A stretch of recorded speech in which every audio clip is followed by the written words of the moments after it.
दोस्तों, स्वागत है आपका हमारे YouTube channel Tiwari ji educational में। हम अपनी आज की वीडियो में डिस्कस करने वाले हैं बीए प्रोग्राम सेमेस्टर 4 जिनके पास इंटरनेशनल रिलेशंस है और जिनके भी एग्ज़ाम्स अभी आने वाले हैं, चाहे वो ओपन के हों चाहे रेगुलर के हों। तो सेमेस्टर 4 के स्टूडेंट्स को इस वीडियो में बहुत ही हेल्प मिलने वाली है, क्योंकि इंटरनेशनल रिलेशंस का जो पहला टॉपिक है early debates in international relations, जो यूनिट फर्स्ट है, उसमें फर्स्ट टॉपिक जो आइडियलिज्म वर्सेस रियलिज्म को डिबेट करता है, हम उसको आज की वीडियो में डिस्कस करने वाले हैं। तो आई होप दोस्तों आपको हमारी वीडियो पसंद आएगी, और मैं दावा करता हूं कि अगर आपने वीडियो पूरी देखी तो आपका ये कॉन्सेप्ट पक्का क्लियर हो जाएगा, 100% क्लियर होगा। ठीक है, क्योंकि ये हैंड रिटन नोट्स हैं जो खुद लिखे हैं और ये टीचर्स ने सजेस्ट करे हैं, तो उनके थ्रू ही लिखे गए सारे नोट्स। ठीक है, तो आई होप दोस्तों आपको मदद मिलेगी। चलिए अपनी वीडियो को स्टार्ट करते हैं। जो हमारा फर्स्ट टॉपिक है आइडियलिज्म वर्सेस रियलिज्म का। तो सबसे पहले तो हम देखेंगे कि इंटरनेशनल जो रिलेशंस है जो हम पढ़ रहे हैं इसमें वो है क्या। ठीक है, अंतर्राष्ट्रीय संबंध क्या है। तो जो अंतर्राष्ट्रीय संबंधों का तात्पर्य वैश्विक स्तर पर राज्यों के बीच संबंधों से है। देखिए, जहाँ अंतर्राष्ट्रीय लग गया इंटरनेशनल, वहाँ मतलब दो या दो से अधिक देश। ठीक है, तो दो या दो से अधिक देशों के बीच विश्व में जो संबंध है, आपस में जो रिलेशंस बनते हैं, उन्हें क्या कहते हैं हम लोग? अंतर्राष्ट्रीय संबंध। ठीक है, ये संबंध आर्थिक भी हो सकता है, राजनीतिक भी हो सकता है, सांस्कृतिक भी हो सकता है, शैक्षिक भी हो सकता है और तकनीकी भी हो सकता है। ठीक है, यहाँ पे एक और शब्द आप कूटनीतिक भी लिख सकते हैं। ठीक है, तो क्या है? इंटरनेशनल लेवल पर दो या दो से अधिक देशों के बीच में संबंध अंतर्राष्ट्रीय संबंध कहलाता है। ठीक है, अब जो अंतर्राष्ट्रीय संबंध जो शब्द है, इसके सबसे पहले प्रयोग जेरेमी बेंथम ने किया था 18वीं सदी में। ठीक है, उस टाइम पे क्या था, 17वीं सेंचुरी में, जो आप जानते हैं कि यूरोपियन जो कल्चर था पोप का, तो उसमें चर्च और धर्म की सुप्रीमेसी थी। ठीक है, जिसके कारण जो जर्मनी है वहाँ पे एक संधि भी हुई थी, जिसका नाम था वेस्टफेलिया की संधि। इस संधि के माध्यम से जो सुप्रीमेसी पहले चर्च के पास थी, पॉप्स के पास थी, उस सुप्रीमेसी को अब राज्य को ट्रांसफ़र कर दिया गया। ठीक है, यानी कि इस जो ये ट्रीटी थी या जो संधि हुई थी, इस संधि में राज्य को सबसे शक्तिशाली बताया गया। ठीक है, कहा गया कि राज्य ही सबसे शक्तिशाली है, राज्य के ऊपर कोई भी नहीं है, राज्य ही सुप्रीम है, स्टेट इज सुप्रीम। ठीक है, अब अगर साधारण शब्दों में समझे कि अंतर्राष्ट्रीय संबंध क्या है, तो ये राज्यों के मध्य संबंध मैंने आपको बता ही दिया। ठीक है, अब इसकी एक डेफिनेशन देख लेते हैं मॉर्गनथाउ के अनुसार। जो हंस जे मॉर्गनथाउ रियलिज्म के बहुत ही फेमस जो विचारक हैं, ये कहते हैं कि अंतर्राष्ट्रीय राजनीति शक्ति के लिए संघर्ष है। ठीक है, international relations is struggle for power. कौन कहता है ये? मॉर्गनथाउ। और ज़्यादातर जो रियलिस्ट थिंकर्स आपको मिलेंगे, ये जो यथार्थवादी हैं, वो ज़्यादातर यही कहेंगे शक्ति का संघर्ष है अंतर्राष्ट्रीय संबंध। अब ऐसा क्यों कहते हैं हम आगे देखेंगे। ठीक है, अब एक और जो डेफिनेशन है किन्सी राइट देते हैं, वो कहते हैं कि अंतर्राष्ट्रीय संबंध केवल राज्यों के संबंधों को ही नियमित नहीं करता, यानी कि जो इंटरनेशनल रिलेशंस है वो सिर्फ राज्यों के बीच संघर्ष को ही नहीं दर्शाता, वह उससे बहुत व्यापक है। ठीक है, अंतर्राष्ट्रीय संबंध का स्तर बहुत ही व्यापक है। इसमें विभिन्न प्रकार के समूह जैसे राष्ट्र, राज्य, लोग, क्षेत्र, समूह, गठबंधन, संघ, परिसंघ, अंतर्राष्ट्रीय संगठन, दबाव समूह, हित समूह, धार्मिक संगठन, औद्योगिक संगठन, ये सब आते हैं। ठीक है, मतलब इंटरनेशनल जो रिलेशंस है, इसमें हम सिर्फ राज्यों के बीच में संबंधों का अध्ययन नहीं करते, बल्कि हम उन सभी बॉडीज़ का अध्ययन करते हैं जिनका अंतर्राष्ट्रीय लेवल पर इम्पैक्ट पड़ता है, चाहे वो इंटरनेशनल गवर्नमेंट हो, चाहे इंटरनेशनल ऑर्गेनाइजेशंस हो, चाहे कोई हित समूह हो, दबाव समूह, प्रेशर ग्रुप्स हो, चाहे कोई पॉलिटिकल पार्टी हो जिसका पूरे वर्ल्ड में वर्चस्व हो, या लोग हों, क्योंकि लोग ही राज्य बनाते हैं। ठीक है, तो इन सब का अध्ययन जो है वो इंटरनेशनल रिलेशंस में सम्मिलित होता है। ठीक है, अब जो अंतर्राष्ट्रीय राजनीति है या फिर जो अंतर्राष्ट्रीय संबंध है, इसकी प्रकृति क्या है, नेचर क्या है इसका, या फिर आप कह सकते हैं स्वरूप क्या है। चलिए इस पर थोड़ा डिस्कशन करते हैं। अंतर्राष्ट्रीय राजनीति का स्वरूप या इसकी प्रकृति जो है वो परिवर्तनशील रही है, मतलब कभी भी स्थिर नहीं रही, हमेशा इसमें बदलाव होता गया है। ठीक है, जब अंतर्राष्ट्रीय राजनीति के परिवेश व घटनाक्रम परिवर्तन आएगा, इसके अध्ययन के दृष्टिकोणों व तरीकों में परिवर्तन भी अनिवार्य है। ठीक है। अब अंतर्राष्ट्रीय परिवेश में परिवर्तन कहने का मतलब क्या है? अब देखिए, जब राज्य की स्थापना हुई थी, जब अरस्तु के राज्य की स्थापना हुई, उसने राज्य किसको कहा? कुछ लोगों के समूह को, ठीक है, ग्रुप ऑफ पीपल। धीरे धीरे जो राज्य की अवधारणा है यह ब्रॉडर होती गई, ठीक है, फैलती गई। जैसे जैसे जो राज्य की अवधारणा है, राजनीति की जो अवधारणा है, उसमें परिवर्तन हुआ, इसके क्षेत्र में भी परिवर्तन हुआ, ठीक है। जब क्षेत्र में परिवर्तन हुआ तो उसको समझने का जो दायरा था, समझने का जो नज़रिया था, उसमें भी परिवर्तन होता गया, ठीक है। तो जो अंतर्राष्ट्रीय संबंध की प्रकृति है उसको हम स्थायी मान ही नहीं सकते, ये परिवर्तनशील है, इसमें परिवर्तन होते रहते हैं, ठीक है। इतिहास गवाह है, राजनीति पहले कैसी थी अब कैसी है, ठीक है। आप ले ही सकते हैं उदाहरण इसका। सेकेंड वर्ल्ड वॉर के दौरान, उससे पूर्व मतलब उसके दौरान, उससे पहले अंतर्राष्ट्रीय राजनीति में केवल एक ही विचारधारा थी, वो थी आदर्शवाद, आइडियलिज्म, ठीक है। पर उसके बाद कई नवीन विचारधाराओं और दृष्टिकोणों का उद्भव हुआ, जैसे यथार्थवाद, व्यवस्थावाद, सौदेबाजी, निर्णयपरक उपागम। ये सब क्या हुए? नए नए उत्पन्न हुए। पहले लोग यूटोपियन एरा में जीते थे, काल्पनिक दौर में, ठीक है। आदर्शवाद किस पे आधारित है? कल्पनावाद पे, ठीक है। आगे हम पढ़ेंगे, डिस्कस करेंगे ब्रॉडर लेवल पे कि आदर्शवाद है क्या। आपका इससे आने वाला क्वेश्चन छूटेगा नहीं, टेंशन ना लें। और अगर आप यहाँ तक पहुँच गए तो भाई सब्सक्राइब कर दें चैनल को, आगे आने वाली जितनी वीडियोस है सारी आपको मिल जाएंगी, ठीक है। पेपर पूरा यहीं कवर हो जाएगा आपका, अगर सपोर्ट रहा तो, ठीक है। फिर शीत युद्ध के पश्चात वैश्वीकरण जो हुआ, अब शीत युद्ध क्या था? 1991 तक चला। 1945 के बाद, हालांकि कुछ इतिहासकार ये भी कहते हैं कि 1970 में जब बोल्शेविक क्रांति स्टार्ट हुई थी तभी से शीत युद्ध स्टार्ट हो गया था, उसको पहला फेज़ माना जाता है उसका। तो तब से लेकर 1991 तक क्या था? विश्व दो गुटों में बटा हुआ था। लेकिन जब ये गुटी अवधारणा समाप्त हुई तो वैश्वीकरण का जो दौर था उसको बल मिला, कई सत्ता के नए वैकल्पिक केंद्र उभरे, ठीक है। भारत, ब्रिक्स, चाइना, रशिया तो है ही खैर, चाइना, जापान, जर्मनी, ब्राज़ील, ये सब नए नए देश उभरे जो इंटरनेशनल लेवल पर अपना प्रभुत्व स्थापित कर रहे हैं। तो इस दौर में कई नवीन उपागमों जैसे उत्तराधुनिकतावादी विश्व व्यवस्था, ऐसे सिद्धांतों की उत्पत्ति हुई जिसने इसके स्वरूप को परिवर्तन कर दिया, ठीक है। अब समझते हैं कि अंतर्राष्ट्रीय जो राजनीति है, जो अंतर्राष्ट्रीय संबंध है, इसका विषय क्षेत्र क्या है। आपको कन्फ्यूज़ नहीं होता, आपको कन्फ्यूज़ नहीं होना है। जो अंतर्राष्ट्रीय राजनीति है उसी को अंतर्राष्ट्रीय संबंध भी कहते हैं, ठीक है। अंतर्राष्ट्रीय राजनीति का विषय क्षेत्र भी दिन प्रतिदिन विस्तृत हो रहा है। इसका जो विषय क्षेत्र है, इसको जो पढ़ने का जो एरिया है वो लगातार बढ़ता जा रहा है। इसमें कई ग्लोबल एक्टर्स अपनी भूमिका निभा रहे हैं। पहले हम सिर्फ समाज का अध्ययन करते थे, फिर धीरे धीरे कुछ गुट का अध्ययन हुआ, फिर एक राज्य बना, राष्ट्र बना, फिर विश्व बना। मतलब धीरे धीरे सारी अवधारणा जो विस्तृत होती गई, ब्रॉडर लेवल पे वो विकास होता गया उसका। तो जैसे जैसे विकास हुआ उसका अध्ययन क्षेत्र भी इतना ही विस्तृत होता गया, ठीक है। अगर हम इसकी पारंपरिक विचारधारा की बात करें, जो पुरानी थी, जो स्टार्टिंग में थी, वो केवल राज्यों के अध्ययन पर आधारित थी। यानी कि जो अंतर्राष्ट्रीय राजनीति थी वो सिर्फ राज्यों के अध्ययन पर बात करती थी, जैसे कि मॉर्गनथाउ ने कहा था। किंतु इसके अध्ययन में अब गैर राज्य तत्वों का भी योगदान बढ़ गया है। अब इंटरनेशनल लेवल पर स्टेट का महत्व इतना नहीं जितना इंटरनेशनल जो ऑर्गेनाइजेशंस हैं उनका है। आप यूएनओ का महत्व देख लें, डब्ल्यूटीओ का देख लें, आईएमएफ का देख लें, डब्ल्यूएचओ का देख लें, ये सब धीरे धीरे नहीं तेज़ी से विकसित होते जा रहे हैं, ठीक है। तो आप इनका महत्व जो है ग्लोबल लेवल पर समझ सकते हैं। क्या ये संगठन पहले थे? नहीं। जब ये संगठन पहले थे नहीं तो इनका अध्ययन क्षेत्र विस्तृत नहीं था, एक सीमित दायरे में था। लेकिन अब धीरे धीरे क्या हो रहा है, जो अंतर्राष्ट्रीय राजनीति है उसका विषय क्षेत्र बढ़ता जा रहा है।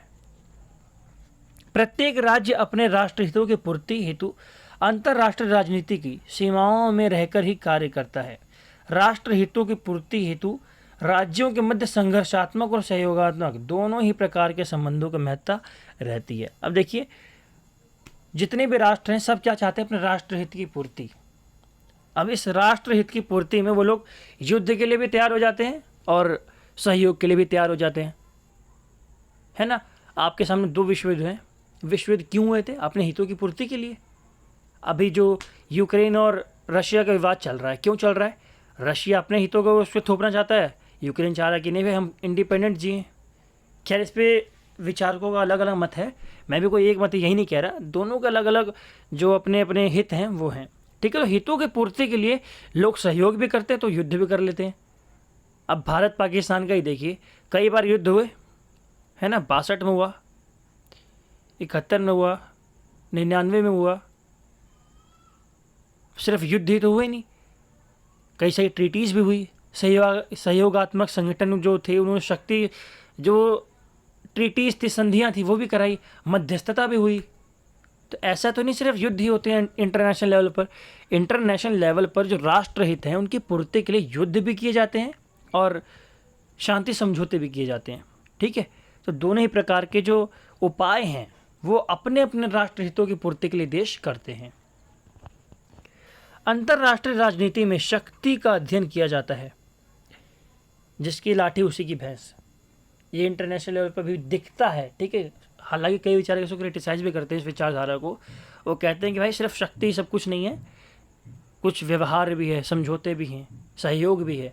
लेकिन जो रियलिस्ट पर्सपेक्टिव है वो कहता है कि जो राजनीति है उसका संबंध ही शक्ति से है। राज्य आपस में क्या करता है, संघर्ष करता है। क्यों? अपने आप को सुप्रीम दिखाने के लिए। ये नेचुरल फेनोमेना है, ठीक है। इसमें कोई ये नहीं है कि हाँ भाई राज्य बन गया तो हो गया। ये प्रकृति से ही है। जब समाज नहीं बना था, 2-3 लोग, मान लीजिए जो लोग जंगल में रहते थे उनके बीच विवाद होते थे, ठीक है, संघर्ष होते थे। सब चाहते थे कि सुप्रीमेसी अपनी दिखाई जाए। कौन है जो नहीं चाहता कि अपने सुप्रीमेसी दिखाएं हम? कॉलेज में सुप्रीमेसी की लड़ाई होती है, स्कूल में सुप्रीमेसी की लड़ाई होती है, पॉलिटिकल ग्रुप्स के भीतर खुद एक पॉलिटिकल पार्टी में सुप्रीमेसी की लड़ाई होती है। तो सुप्रीमेसी की लड़ाई जो है हर जगह है, वर्चस्वता की जंग हर जगह होती है, ठीक है।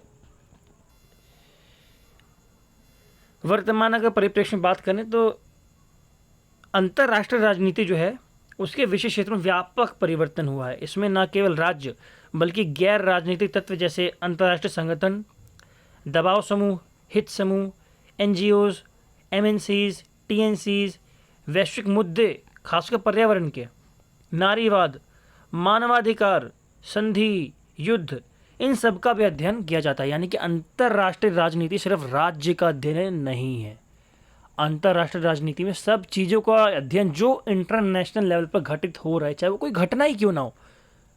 अंतर्राष्ट्रीय जो संगठन है, जो संघर्ष है, जो संबंध है, उस संबंध में संघर्ष का भी अध्ययन किया जाता है, ठीक है। अब जो अंतर्राष्ट्रीय संबंध है, इस अवधारणा को सबसे ज़्यादा फैलाया किसने? तो मीडिया ने। संचार क्षेत्र में क्रांति, इसने क्या किया? इसको बल दिया है, ठीक है। चलिए अब आदर्शवाद बनाम यथार्थवाद को डिस्कस करते हैं। जो ये इंट्रोडक्शन था, आई होप आपको अच्छा लगा होगा।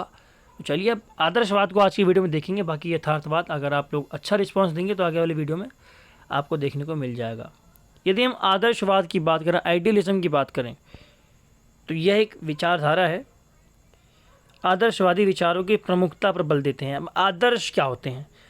हर व्यक्ति का एक आदर्श होता है, वो चाहे कोई व्यक्ति हो, चाहे कोई सपना हो, मतलब वो उसके जैसे बनना चाहता है ना, कल्पना करता है, कल्पना।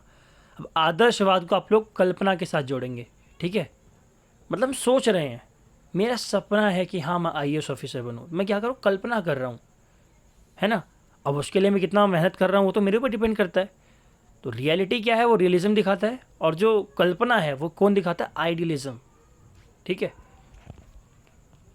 इस विचारधारा के जो प्रतिपादक हैं वुड्रो विल्सन है। वुड्रो विल्सन अमेरिकी प्रेसिडेंट, ठीक है, 1919 से 1945 तक के प्रेसिडेंट रहे थे। अन्य प्रमुख विचारकों में इमैनुअल कांट और भी कई सारे हैं, ठीक है। तो महात्मा गांधी भी आदर्शवाद के समर्थक है भाई, आपने देखा ही होगा। उनके विचार जो थे उसमें आदर्शवाद की झलक आपको साफ सीधे तौर पर देखी जा सकती है, ठीक है। आदर्शवादी विचारक महात्मा गांधी को कहा जाता था। अब इसका उदय कैसे हुआ भाई? उदय क्यों हुआ?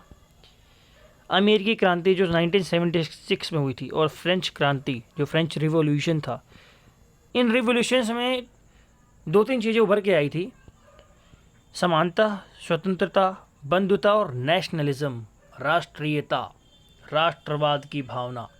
इन सभी नए विचारों ने क्या किया? समाज में एक नई क्रांति लाए, ठीक है।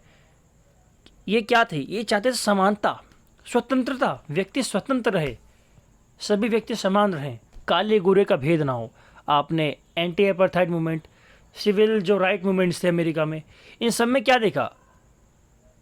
जो काले गोरे का मतभेद था उसके लिए क्या हुआ? संघर्ष हुआ। तो इसी संघर्ष को ख़त्म करने के लिए नए नए विचार आ रहे थे, आइडियलिस्टिक अप्रोच कि हाँ, अगर ऐसा समाज होगा तो कैसा होगा। ऐसे समाज की कल्पना जिसमें सभी लोग समान रूप से रहेंगे, स्वतंत्र रहेंगे, आपस में भाईचारा बना के रहेंगे, राष्ट्र की भावना का उदय होगा। तो ऐसा समाज कैसा होगा, ऐसा राज्य कैसा होगा, ऐसी अवधारणाओं का विकास हुआ। जो आइडियलिस्टिक थे, आइडियलिस्ट जो थे वो शांति के पक्षधर थे।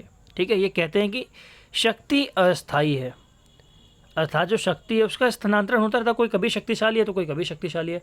ऐसा थोड़ी कोई आदमी हमेशा शक्तिशाली रहेगा। अब अमेरिका का आप देखें, पहले कितना शक्तिशाली था, हालांकि आज भी वो है, बट जो कोरोना आया उसने उसकी रीढ़ की हड्डी, जो उसकी अर्थव्यवस्था, उसको तोड़ दिया बिल्कुल। कैपिटल उसकी ख़त्म कर दी, लोग ख़त्म हो गए बहुत सारे। चाइना हो चाहे इंडिया हो, सबकी अर्थव्यवस्था गिर गई है। तो कोई भी मतलब डायरेक्ट तौर पे अब इंटरनेशनल लेवल पे कोई वॉर में नहीं कूदेगा। अब रशिया के पास भाई बहुत पैसा है, भाई कूद रहा है वो अलग उसके सिस्टम है। ठीक है, कभी कोई एक राष्ट्र शक्तिशाली हो जाता है तो कभी कोई दूसरा राष्ट्र शक्तिशाली हो जाता है। ठीक है, तो राज्य में शक्ति जो है वो स्थानांतरित होती रहती है। शक्ति स्थायी नहीं है, शक्ति अस्थायी है। ठीक है, तो क्या फ़ायदा लड़ाई झगड़े में? ये लोग कहते थे क्या फ़ायदा लड़ाई झगड़े में, आज तुम मुझे मारोगे तो कल मैं तुम्हें मारूंगा। सिंपल समझाऊंगा। ठीक है, 1795 में कॉन्सेंट ने एक ऐसे विश्व की कल्पना की जिसमें युद्ध होने की संभावना थी ही नहीं। वो एक आर्टिकल लिखते हैं, उस आर्टिकल में बताते हैं कि एक ऐसा राष्ट्र, एक ऐसा राज्य जहाँ युद्ध ही नहीं हो। ठीक है, मतलब कल्पना कर रहे थे कि एक ऐसे राज्य की स्थापना क्यों ना की जाए जहाँ कोई युद्ध ना हो, लोग आपस में बंधुता से रहें, भाईचारे से रहें, सभी लोगों को समान अधिकार हो, संसाधनों की कोई लड़ाई ना हो, ना कोई अमीर हो ना कोई गरीब हो। तो भाई मतलब काल्पनिक सोच ही सकते हो, ऐसा कभी हो सकता है क्या? तो जो नहीं हो सकता वो कौन सोचता है? आदर्शवादी। ठीक है, अब इसके मेन फीचर्स डिस्कस कर लेते हैं कि इसकी विशेषताएं क्या हैं, मुख्य विशेषताएं क्या हैं आइडियलिज्म की। सबसे पहली बात तो ये बात ही इस पर करते क्या होना चाहिए। ठीक है, मतलब ऐसे विचार रखते हैं जो समाज में अभी हैं लेकिन उससे खुश नहीं है लोग। क्या इम्प्रूवमेंट हो सकती है, क्या अच्छा कर सकते हैं, क्या होना चाहिए समाज में। ठीक है, तो पहला पॉइंट तो ये कि वुड्रो विल्सन जो थे शांति के पक्षधर हैं तथा ये कहते हैं कि अंतर्राष्ट्रीय व्यवस्था में शांति बनी रहनी चाहिए। ठीक है, शांति शिक्षा और दर्शन से ही, मतलब जो शांति है वो कब संभव है? जब शिक्षा होगी, जब दर्शन को महत्व मिलेगा। सबसे पहली बात क्या लिखनी है आपको? आदर्शवादी विचारक शांति के पक्षधर हैं जो चाहते हैं कि विश्व व्यवस्था में, अंतर्राष्ट्रीय व्यवस्था में शांति रहे, देश जो है आपस में स्वतंत्रता से रहें, समानता से रहें, भाईचारा बना के रहें, कोई युद्ध ना हो। ठीक है, ये युद्ध से निजात पाना चाहते हैं। फिर ये क्या कहते हैं कि अगर शांति होगी तभी संभव शांति, जब शिक्षा को महत्व मिलेगा और दर्शन को महत्व मिलेगा।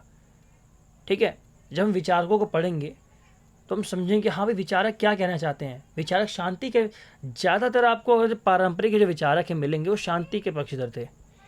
ठीक है, अब दूसरा पॉइंट हम देखते हैं, फीचर जो मेन है इसका। दूसरा फीचर यह है कि ये नैतिक मूल्यों की बात करते हैं तथा कहते हैं कि राष्ट्रों के मध्य शांति समझौता तभी संभव है जब राज्य राष्ट्रीय हित के बजाय नैतिक मूल्यों पर बल देंगे। देखिए, जहाँ मॉर्गन था बल देते हैं राष्ट्रहित पर, वहीं ये क्या कहते हैं? नैतिक मूल्य, मोरल वैल्यूज़। मानव को मानव समझा जाए, मानव को श्रमिक मजदूर ना समझा जाए, मानव को दास ना बनाया जाए, मानव को मनुष्य की तरह देखें। ठीक है, वो कोई मशीन नहीं है। या फिर राज्य जो आपस में राष्ट्रीय हित की पूर्ति करना चाह रहे हैं अपने अपने, राष्ट्रहित क्या है? राष्ट्रहित के बजाय नैतिक मूल्यों पर बल दिया जाए ताकि जो राष्ट्र है उसमें शांति स्थापित हो। जब शांति की स्थापना होगी तो युद्ध अपने आप ही नहीं होंगे। At the end of the day इनका मेन मोटिव क्या है? युद्ध की समाप्ति। ठीक है, युद्ध की संभावना ही ना हो। अब एक और चीज़ जो पहले छूट गई, इमैनुअल कांट जो है उन्होंने पुनर्जागरण के समय में विशेष योगदान दिया था। ठीक है, चलिए तीसरा पॉइंट देखते हैं, फीचर जो उसका मेन है, यह तानाशाही शासन की आलोचना करते हुए कहते हैं कि युद्धों का कारण राष्ट्रों के मध्य शांति को बढ़ावा नहीं देना है। ठीक है, ये क्या कहते हैं, युद्ध जो हैं वो तभी होते हैं जब राज्य अपनी तानाशाही स्थापित करना चाहता है। आप विश्व युद्ध के टाइम पे देखें, सभी राष्ट्र क्या चाह रहे थे कि हम कैसे अपने आप को सुप्रीम दिखा पाएँ। ज़्यादा से ज़्यादा कॉलोनीज़ को वो लोग कैप्चर कर रहे थे, किस लिए, ताकि अपनी तानाशाही दिखा पाएँ। अभी देखिए, अगर नॉर्थ कोरिया की बात करें तो जो किम जोंग उन हमारे भाई साहब हैं, क्या चाहते हैं भाई, वो शांति तो चाहते नहीं, किसी भी एंगल से शांति नहीं चाहते वो। उनका मेन मोटिव क्या है, तानाशाही दिखाना, जनता को डरा धमका के रखना। ठीक है, जनता को इस प्रकार रखना कि जनता उनका अगेंस्ट ना बोल पाए। जो बोले उसके मुंह में कोयला डाल दो, जो बोले सीधा गोली मार दो, है ना। तो ये क्या कहते हैं कि तानाशाही शासन तो होना ही नहीं चाहिए।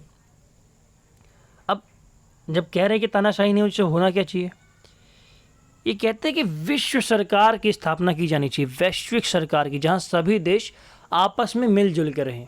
ठीक है, तो बहुत ही इंपॉर्टेंट पॉइंट है, आपको पेपर में लिखना ही है कि ये विश्व व्यवस्था की बात करते हैं, विश्व सरकार की बात करते हैं।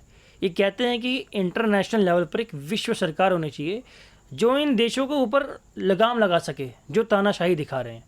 ठीक है, चाहे विश्व युद्ध क्यों हुआ, क्योंकि जो कंट्रीज़ थी, जो डेवलप कंट्रीज़ थी, इनके ऊपर कोई पाबंदी लगाने वाला देश नहीं था, कोई इनको रेगुलेट नहीं करता था, ये अपनी मन मर्जी चलाते थे। ठीक है, 1990 में भले ही हमारे जो राष्ट्र संघ है उसकी स्थापना हो गई, लेकिन सफल नहीं रहा वो।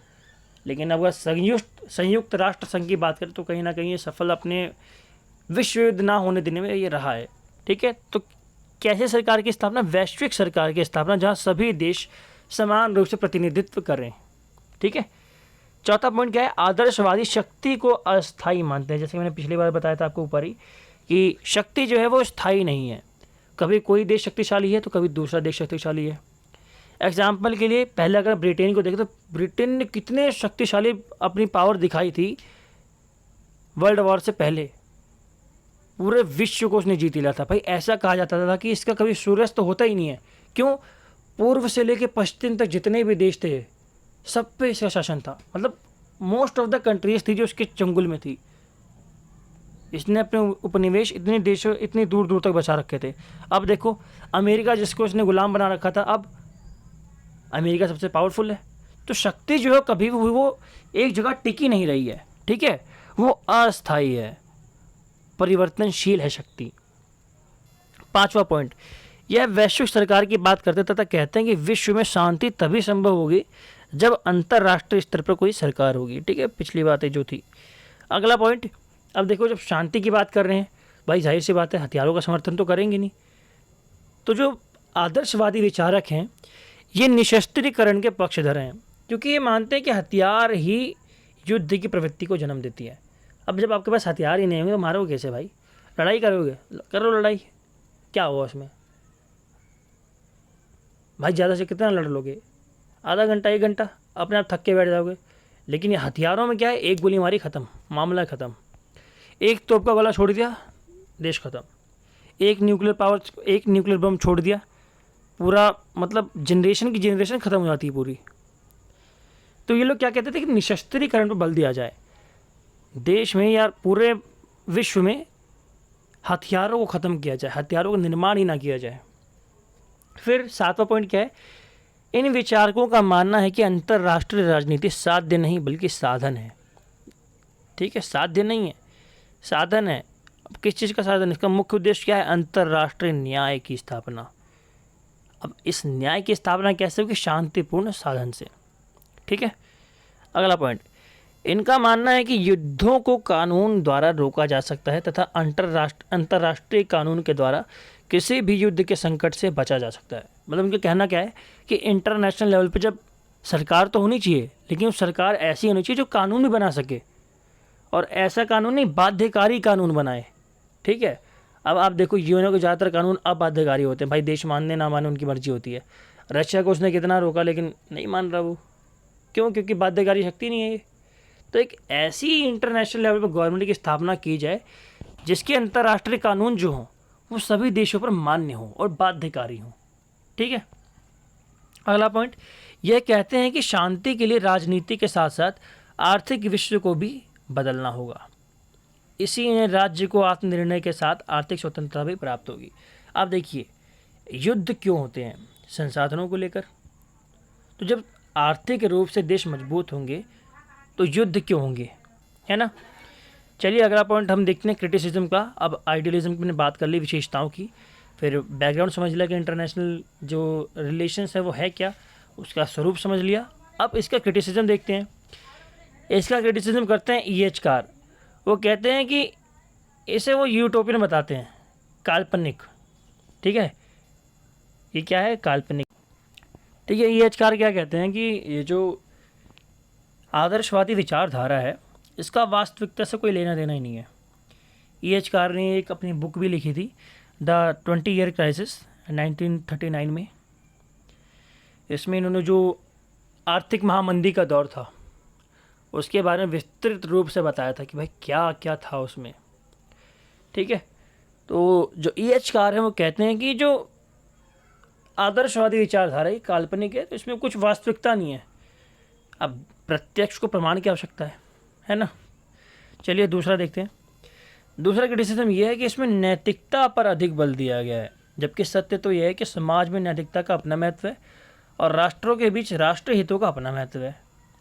अब नैतिक हितों की प्राप्ति के लिए हम राष्ट्र हित को दांव पे नहीं लगा सकते, क्योंकि हर राष्ट्र का अपना अपना हित होता है, सबके अलग अलग नीड्स होती हैं सारे राष्ट्रों की। तो कैसे आप नैतिकता के बलबूते पर किसी देश की राष्ट्रहित की भावना को या राष्ट्रहित को दांव पे लगा सकते हैं? ऐसा ही देश कहते हैं।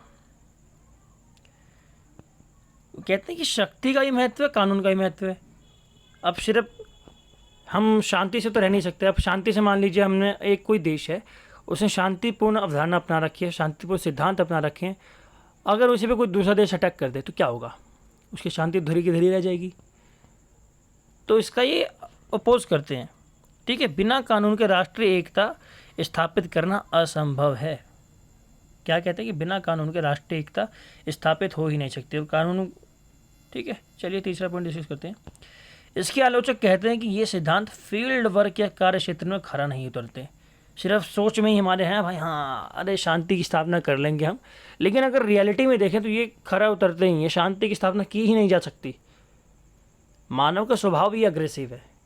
ठीक है, रियलिस्ट क्या कहते हैं कि ह्यूमन जो बिहेवियर है वो अग्रेसिव है।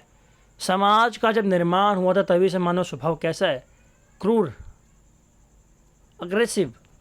ठीक है, क्योंकि अंतर्राष्ट्रीय राजनीति वैश्विक सरकार के होते हुए भी विश्व को द्वितीय विश्व युद्ध के खतरे से नहीं बचा पाया। अब देखिए 1919 में क्या हुआ? पहला विश्व युद्ध हुआ, इसकी बहुत आलोचना हुई। तो जो यूटोपियन जो थे वो क्या कहते हैं कि भाई एक विश्व सरकार की स्थापना की जाए, की गई लीग ऑफ नेशंस की। क्या सक्सेस रहा? नहीं। 1939 में क्या हुआ? जर्मनी ने पोलैंड पर अटैक कर दिया, रोक नहीं पाया, द्वितीय विश्व युद्ध चालू। तो ये इसको मुद्दा बनाते हैं मेन कि भाई अगर आप इतने ही प्रबल दावेदार थे शांति के, तो आप शांति की स्थापना क्यों नहीं कर पाए? क्यों दूसरा विश्व युद्ध हो गया? ठीक है।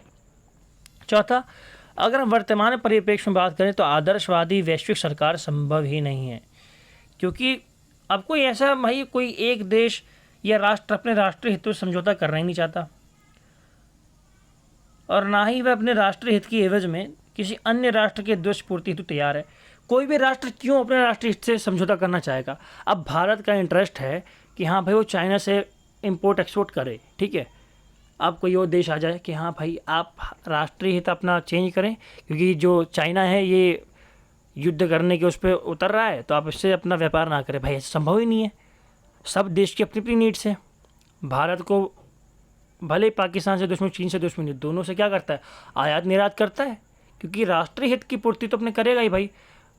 ठीक है, तो ये संभव वर्तमान समय में तो बिल्कुल नहीं है, जब जहाँ पे राज्य जो है आपस में इतने कनेक्टेड हैं आपस में। और वैश्वीकरण के दौर में तो बिल्कुल संभव नहीं है ये। ठीक है, जब विश्व युद्ध से पहले का दौर था उस टाइम तो चलो सोच भी सकते थे, सोच सकते थे, ठीक है, कर नहीं सकते थे। लेकिन अब जहाँ ग्लोबलाइजेशन का एरा है, सारे देश आपस में इतने इंटरडिपेंडेंट हैं, यहाँ पर राष्ट्रहित ही आपस में जोड़ के बनते हैं देशों के। राष्ट्रहित में क्या है कि हाँ भाई हमें इतना विकास करना, अपना देश का विकास कैसे करना है? ग्लोबल मार्केट से। अगर किसी देश के जो प्रोडक्ट्स हैं वो ग्लोबल मार्केट में नहीं बिकेंगे तो इनकम कहाँ से आएगी, अगर निवेश नहीं होगा तो इनकम कहाँ से आएगी। ठीक है, तो ये सब मुद्दे हैं वर्तमान के। चलिए इसके महत्व को भी देखते हैं। देखिए, हम सभी वॉर ख़त्म करना चाहते हैं तो सारे जानते हैं, तथा यह तभी संभव है जब विश्व में शांति स्थापित होगी। वॉर क्या है, जहाँ शांति नहीं वहाँ वॉर है, जहाँ वॉर नहीं वहाँ शांति। तो वॉर तो तभी स्थापित की जा सकती, जब शांति जो है तभी स्थापित होगी ना, जब वॉर ख़त्म होगी। तो इसका महत्व तो भाई बहुत है। ये नहीं कह सकते हाँ अरे क्या विचारधारा है ये, ऐसा तो है नहीं। ये तो एक ऐसा पक्ष रख रही है जो बहुत ज़रूरी है। शांति की स्थापना कौन नहीं चाहता? क्या अमेरिका चाहता है कि हम हमेशा युद्ध करते रहे? नहीं भाई, उसको भी तो इकोनॉमिक लॉस हो रहे हैं। ये भी सत्य है कि नैतिकता न केवल व्यक्ति बल्कि राष्ट्र व संपूर्ण विश्व के लिए कल्याणकारी है। ठीक है, तो ये सब पॉइंट्स थे जो आपको मैंने आज की वीडियो में डिस्कस किए। इसकी जो PDF है आपको वो इंस्टाग्राम कह रहा हूँ सॉरी, अगर आप इंस्टाग्राम पे जाना चाहें तो शिक्षाशाला नाम का हमारा पेज है एक, शिक्षाशाला, उसको आप फॉलो कर सकते हैं। वहाँ पे भी आपको अपडेट्स मिल जाएंगे। बाकी टेलीग्राम पर आपको इसका PDF मिल जाएगा। ठीक है, तो आई होप दोस्तों आपको हमारी वीडियो पसंद आई होगी। अगर वीडियो पसंद आई हो तो लाइक शेयर कमेंट जरूर करें। ठीक है, और ज़्यादा से ज़्यादा लोगों तक इसको शेयर कर दें ताकि आपके दोस्तों की भी हेल्प हो सके। शिक्षा बांटने से ही बढ़ती है। ठीक है, अगर आप सोचेंगे कि अरे मेरा भला वाला जो दोस्त का नहीं हो जाए, आप ये सोचें कि मेरा भला वो दोस्त का ना हो, तो आपका भला तो होगा नहीं। दोस्त का भले ही ना हो लेकिन आपका भी नहीं होगा। ठीक है, हो सकता है दोस्त पढ़ के बैठो, आप बिना पढ़े बैठे हो। ठीक है, तो दूसरों का भला करना सोचो और हमारे चैनल को सब्सक्राइब कर लो ताकि जो आपके आने वाली वीडियोस हैं वो भी आपको टाइम पर मिल जाए। चलिए दोस्तों, जय हिंद, जय भारत।